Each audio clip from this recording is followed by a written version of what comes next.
So there's some decisions that you need to make as a self-published author. Are you going to just create this book for yourself?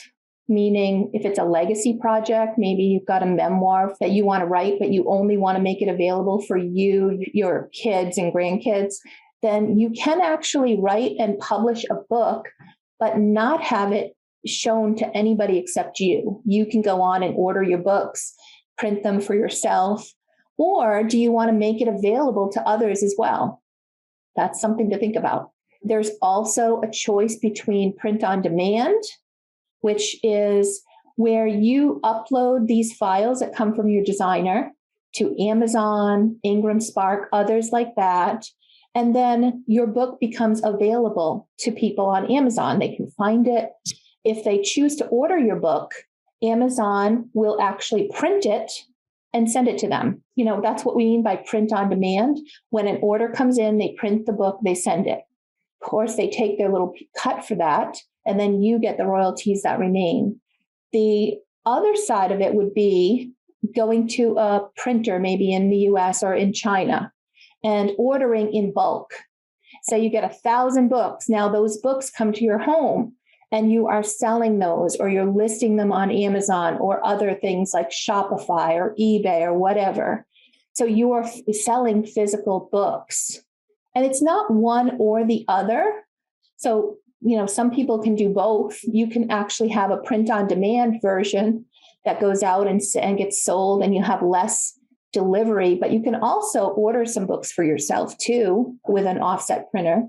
And that way, if you want to do events, children's, summits, conferences, or you want to do school visits, you'll have some inventory that you can take with you, but you don't have to get a huge volume of books.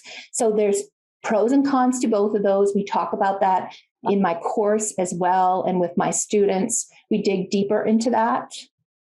Also important to think about what size book will you create. I recommend you go to bookstores, go to the library, and handbill books. Ask the librarian, what are the books that are selling best in this particular age group? Or do you have books around this topic that I can see and handle and look at? What are the best sellers in that topic? So once you start to really handle them, understand, get the size that you feel really best fits for your audience and for your topic, then I would just make sure that it is available print on demand size, because even though it's not necessary, if you're going to go offset printing, you can order it in any size you want. But in the future, if you ever decide, I don't want to keep stocking books at my home, I would like to go to print on demand. If that size isn't available on print on demand, you may end up having to reformat your book.